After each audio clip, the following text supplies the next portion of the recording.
Welcome to Aging on the Suncoast. I'm your host, Jason Martino. This year marks the 50th anniversary of the Older Americans Act. This important piece of federal legislation provides funding for critical home and community-based services. One critical service funded by this act are legal services for seniors.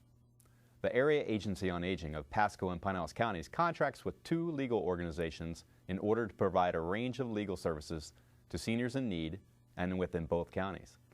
To assist our audience understand what the Older Floridian Legal Assistance Program is, we have invited Shannon Fernandez, Program Manager with the Area Agency on Aging, and Dick Motley, Managing Attorney with Bay Area Legal Services. Today, our guests will help shed light on a variety of legal issues and where to turn for assistance. Dick, welcome to the show. Thank you, Jason, for inviting us today. No problem. Shannon, welcome to the show. Thank you. Shannon, I'll start out with you because you seem to be the one in charge of this OFLAP initiative, and I used an acronym, so by all means spell it out for our audience a little bit. But could you tell us a little bit about what the OFLAP initiative is? Sure, absolutely. Well, back in 2012, there was the reauthorization of the Older Americans Act, and pretty much what that means is they look at the roles and responsibilities of the aging network. And during this time, there was talk about breaking the connection between the AAAs, the Area Agencies on Aging, and the legal providers because there wasn't really any meaningful information being captured. So in an effort to bridge the gap, the Department of Elder Affairs started the Older Floridians Legal Assistance Program, or the OFLAP initiative, and it pretty much helps meet the legal needs of seniors in the community.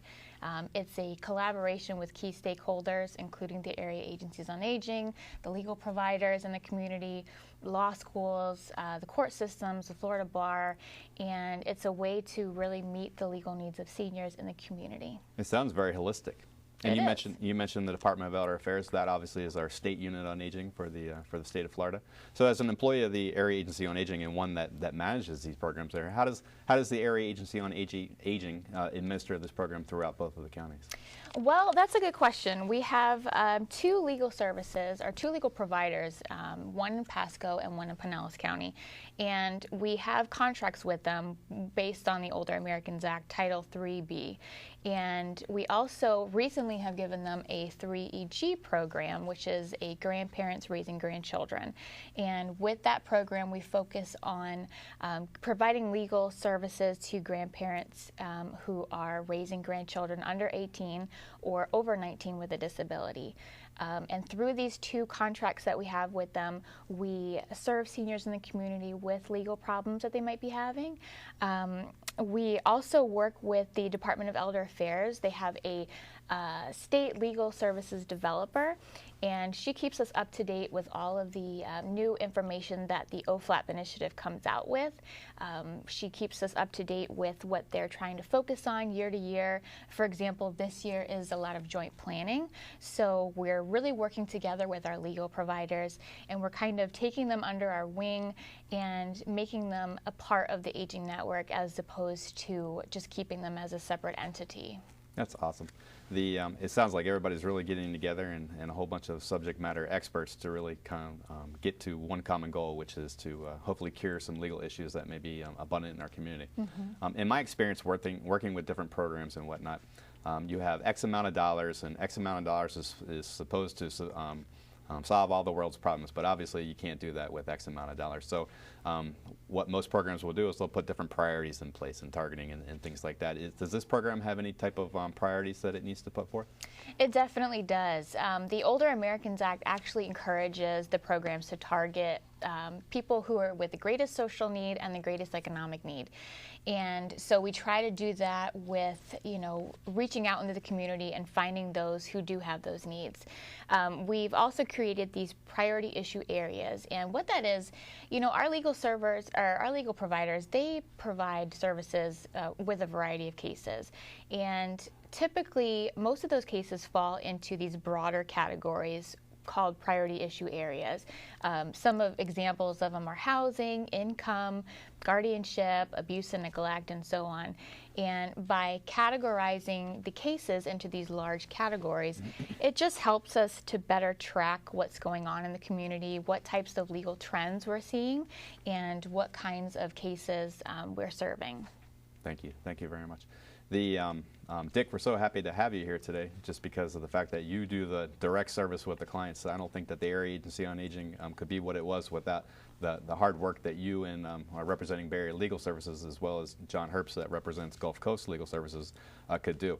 I think our audience is probably curious of how one gets a hold of some of these legal providers, and I know for a fact that the Area Agency has a helpline. Is that one conduit to get to this service? Definitely. Usually people contact our Aging and Disability Resource Center. We have a helpline there, and our helpline triages all the calls of people who have legal needs to our legal providers in the community.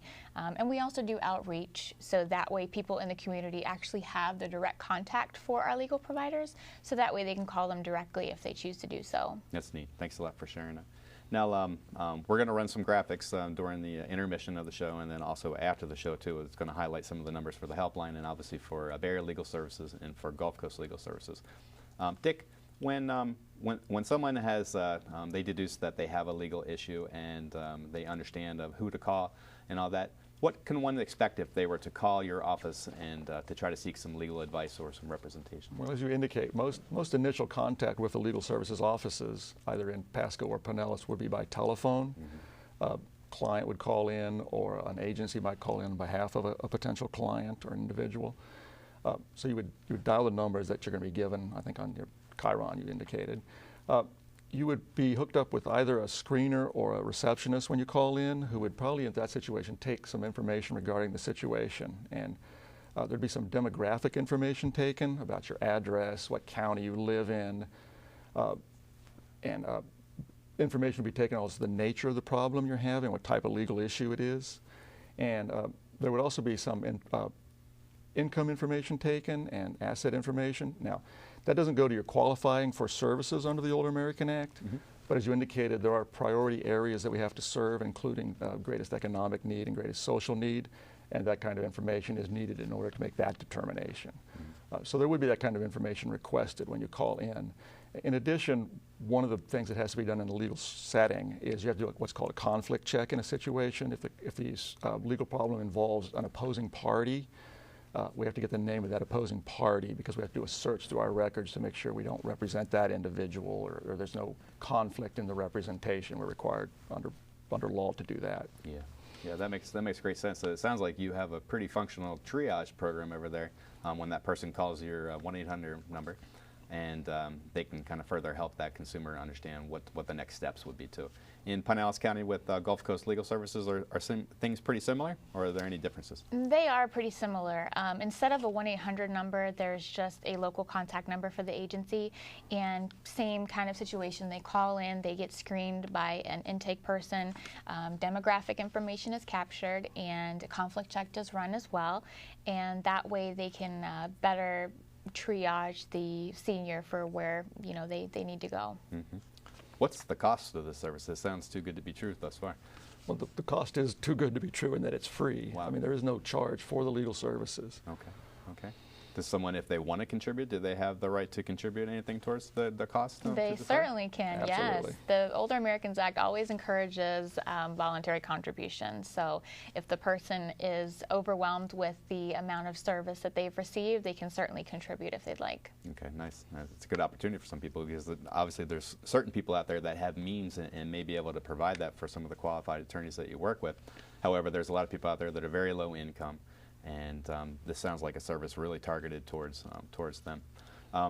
When we're talking about the legal types of services that you can offer, Dick, what are they? Is it just advice, or is it representation, or are you able to help guide people, or is it all the above? It's all the above. Initially, in the Pasco program that we operate, when you call in and you are given an appointment, that initial appointment is usually on the telephone. So you're getting to talk to an attorney. You'll be set a specific time and date when that attorney will call you for your appointment. And appointments occur fairly rapidly. They're usually within 2 or 3 days of you be calling in to be cleared. Sometimes it might extend as much as a week, but it's generally never more than that, which is pretty good service, I think, for the situation. And if you have a legal emergency, you just need to make that known to the screeners when you make that initial phone call, because there can be expedited appointments given. But in addition to telephone, if the situation requires, and they often make for older Floridians, a home visit or a facility visit, those type of situations are available also. And in that phone intake, the attorney would talk to you about the situation and provide advice regarding the situation. And if necessary for further inquiry or representation, you'd be given an office appointment from that initial telephone intake. Now that you brought up office, I am aware of Bay Area Legal, and I know that you have one in Tampa, but obviously you have something in Pasco County for the residents that the Area Agency on Aging serves over there too. Do you have just one location where if someone wanted to drop by? There are two offices in Pasco. One is in Newport Richey at Massachusetts and Little Road, which is a pretty centralized location in Newport Richey. And then there's an office basically in downtown Dade City, which is also pretty centrally located for folks on the east side of the county. Both very beautiful towns over there. And Gulf Coast Legal Services in Pinellas County, do they just have one office in St. Pete? That I am not sure of. I do know that they do have a local St. Pete location that is centralized so that most people can get to it. The intake process is pretty much the same. They also do representation and telephone advice, just similar to Pasco County. And they're able to serve the needs of seniors in that way through over the telephone. And they've been doing it for such a long time. I think if I remember correctly, it's something like 35 different years, and Bay Area Legal I think is very similar to that. We're just a couple of years short of 50th anniversary. Are you serious? 50th anniversary? That's awesome. Yeah. Yeah, you guys have really put your footprint into Pasco and to which helps being in the community that long, because other agencies are aware of your existence and can refer their clients to your office. And so we do work with other agencies in that regard and take referrals from other agencies. Yeah. And if I remember correctly, Shannon, Gulf Coast used to have an office in Clearwater. I'm not sure if it's the same. However, when we run the graphics in the audience, if they wish to contact Gulf Coast Legal Services, then obviously if they live in North County, they can ask that question if there's a place to go in Clearwater and all. All right, so two legal organizations doing some pretty fantastic things, serving some pretty incredible people out there. And we talked a little bit about the types of things that you can do, advice and some representation, or maybe just some guidance on how people do it if they're independent enough to do it themselves. Are there things that you can't accomplish with any of the funding under Older Americans Act, or as an agency that maybe the other organization may be able to? Well, there are restrictions on the types of cases we can take. We do civil cases that are identified as civil. We don't do criminal cases. People who are indigent and have criminal issues would be defended by the public defender's office, so that's where they would seek relief in that situation. We don't do traffic cases, and generally we don't get involved in fee-generating cases or cases where private attorneys would take the case without charging a fee, so that individuals can seek private attorneys to represent them in those kind of cases. Those are slip and falls, traffic accidents, those kind of cases. We don't really do those. We really try to focus more on the social and economic needs to be met. So if an attorney can be provided in the private sector, we try not to double those services. No, I'm glad you made that distinction, because I think that is a big distinction that really needs to be made, because legal issues are far and wide, and if somebody has a criminal type of case, then obviously that maybe they shouldn't pursue you on that. You might be able to help them get a hold of somebody that could help them, but obviously that's not the type of case that you would take. Very similar for Gulf Coast Legal Services in Pinellas County too? It is similar things. We don't do criminal cases. They don't do fee-generating cases, and the only difference between the Pinellas and the Pasco is the Pinellas also incorporates immigration cases, so they can take cases such as those. Okay, and that's something that Bay Area Legal cannot take. Our main funding source doesn't allow us to take immigration cases, or at least for undocumented aliens.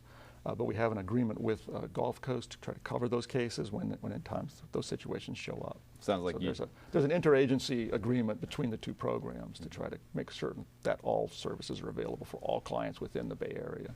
Sounds like you're not just working with the Area Agency on Aging, but you're also working with Gulf Coast Legal Services, Pinellas County, and really meeting a whole bunch of different needs there as well. Absolutely correct.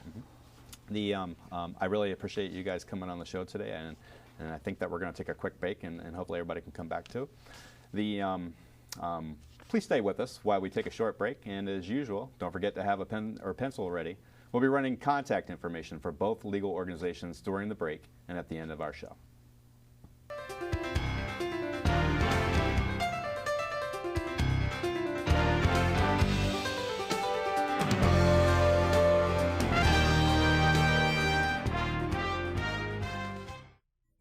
Sarah is 64 and loves to garden, but recently her health insurance ran out, leaving her worried about more than just weeds.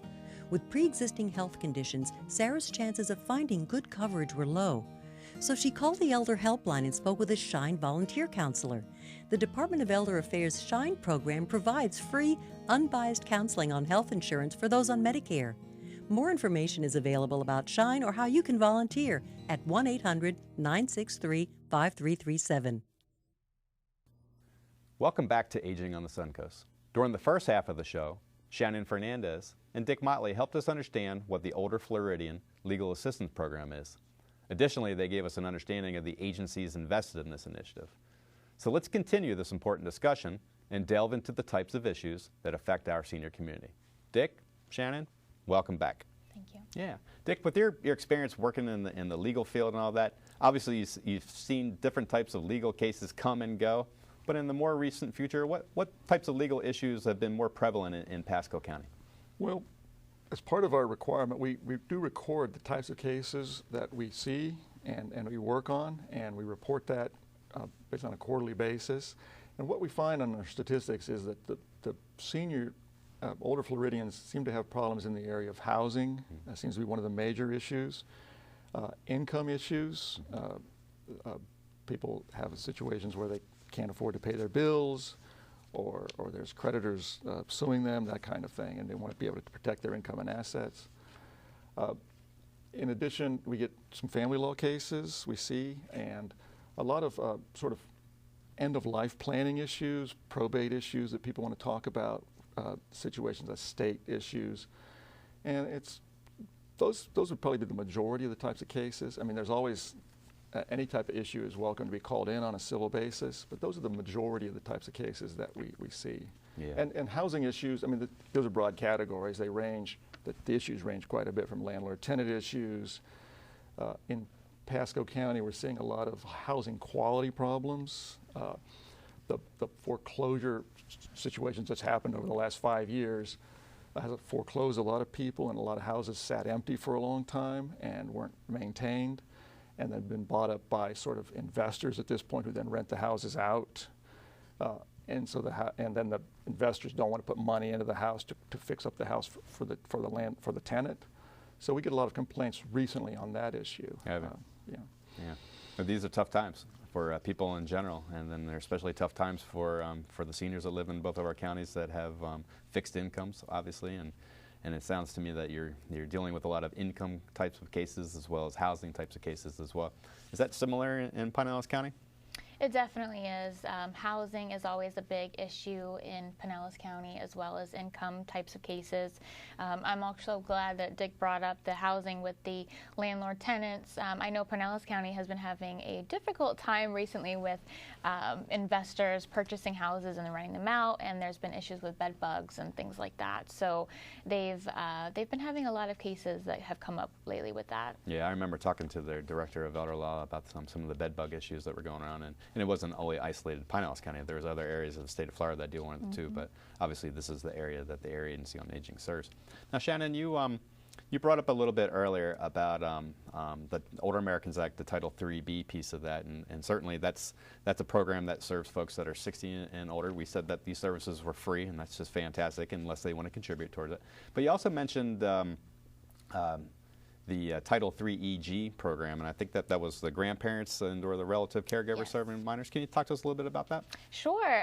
The Grandparents Serving Grandchildren is a program that our legal services providers have taken over this year. And it's a way to provide legal services to grandparents who are raising grandchildren or other relatives raising grandchildren.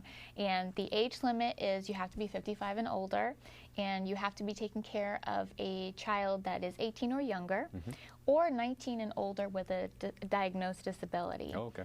And through this contract, they're able to provide legal services to grandparents or other relatives raising these children. So it's a really great program that we've incorporated this year. Yeah, and similar to the Title IIIB program, is that a free service as well?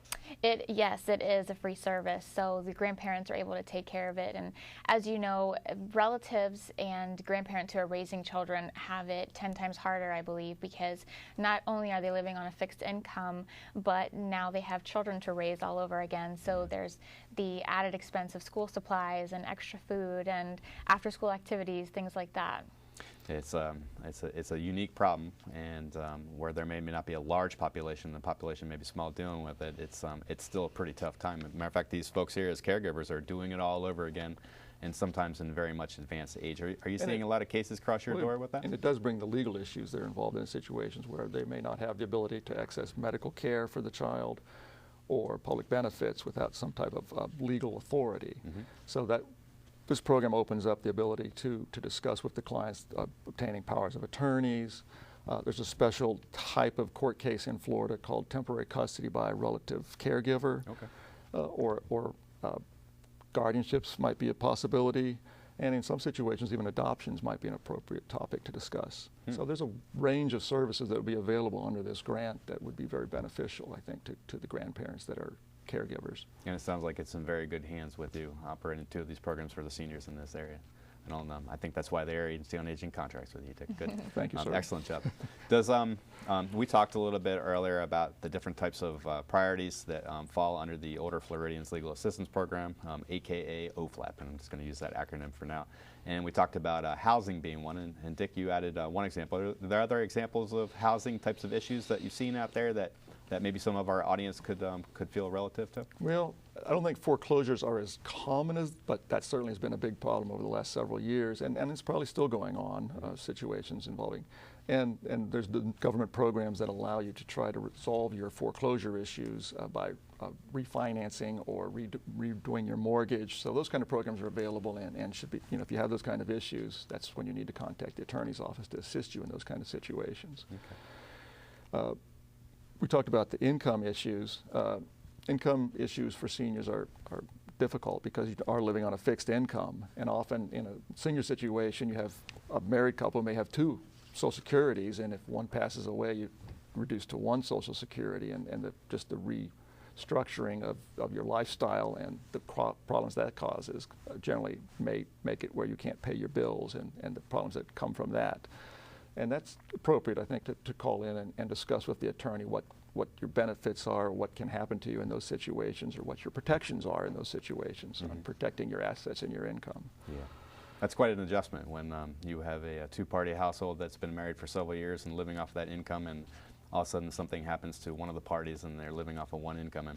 And obviously they have to learn to navigate some of the different systems that are out there as well. So it sounds like you're right. offering good help with that. And older Floridians, I mean, they're people who've always paid their bills, and that it becomes rather traumatic, I think, when you find yourself in that situation. So that's why it's good to be able to talk to somebody about it. Yeah. On occasion, I think that I've been privy to the fact that sometimes when people think it's just as easy to go apply for income types of benefits, that sometimes they're denied those. Do you handle appeals or anything on behalf of that person? Yes, we do. Either denials, or oftentimes there's also overpayment cases where something's happened and through no fault of a person, they've been paid too much and the government wants money back. Those situations, we also handle those kind of cases. Okay. All right, good deal. Anything to share in Pinellas that you're aware of? Well, I do know that I always say our legal providers are like case managers in disguise, because they really have to get to the bottom of the client's problem, and sometimes it's just not so obvious that they have something going on. So, for instance, I remember there was a case that I was told where this older woman in her 80s, she was having trouble paying her credit card, and they were sending her notices, and she just really didn't know what to do. And of course, the generation that grew up with, never having debt and always wanting to pay on time, it's difficult when now their credit card companies are contacting them for overdue payments. Right. So it ended up turning out that she had just bought a car, and the car dealership had taken advantage of her through the roof, and she had paid a tremendous amount for a car that it wasn't worth. and they got her to sign a contract and all that, and that was why she wasn't able to pay her credit card bills, was because this car payment of $500 and some odd a month for a used car was taking all of her money. So it's something with that, you know, the legal providers are really able to get down to the bottom of what the actual problem is, not just why can't she pay her credit card, but what was the reason? Was there anything that recently happened? And by finding that out, they were able to go after the car dealership who was taking advantage of her, and they actually were able to give the car back and get her money back. Good. That sounds like borderline exploitation in these cases here. And, absolutely. And good for the Area Agency on Aging, having some qualified folks out there to really help out this individual who may not have had that help. In some of my lifetime, I've had family members that needed different types of documents, such as advanced directives and wills and different kind of planning for aging documents like that. Do you see, or do you have a lot of folks across your desk that need those types of documents? We get a lot of requests for those type of documents, yes. And we do work on healthcare directives and powers of attorneys and those kind of issues. Generally, when it starts to get into estate planning, we try to refer folks on to professionals or experts in that area, attorneys that do that on a regular basis, because that involves a pretty specific area of law. Mm-hmm. So, but we do the documents on a fair number of documents on powers of attorneys and healthcare directives. And the healthcare surrogates and yes. all that. Wills and all that as well? We generally don't draft wills again. We try to have the private bar do that, because it's generally a service that's available at a fairly reasonable rate, I think, in the private sector. Yeah, well, that's good information for our audience to know. I mean, we're really discussing the things that you can offer versus the things that you may farm out to somebody else that's qualified to do that piece of it. Shannon, you mentioned that you made a great point, and in my experience of working with a lot of legal friends of mine and colleagues in the future, they become case managers and they end up treating types of cases very holistically. When somebody walks through their door, they may not have something that's cut and dry exploitation type of case, but there may be other factors that are leading up to other things like that. So Dick, is a direct service provider in dealing with those types of individuals, do you have a good network of people surrounding you that you may be able to make referrals to or work with closely? We certainly keep involved with the other agencies that are involved, the social service agencies involved in the county. Mm-hmm. And we have agencies that do referrals and keep track of these type of situations. In Pasco County, the United Way has the 211 line, and I think the 211 line is available here in Pinellas also. And they really keep track of the different agencies and services that are available, so that's a really good service to access. And we work with a number of other agencies directly, with the senior, domestic violence counselors that are available and those kind of things. Okay. And obviously the Area Agency on Aging, another great place to put a referral back to do that. Shannon Fernandez, we really enjoyed having you on the phone, and Mr. Dick Motley, or on the show today. And Dick Motley, we always enjoy seeing you. Thank you for coming in and sharing such good, critical information for our audience today. We hope you enjoyed this month's broadcast. We also hope this episode was helpful to understand what legal issues seniors face, and just as importantly, where to seek help. We'll see you next month, and until then, have a happy and healthy August.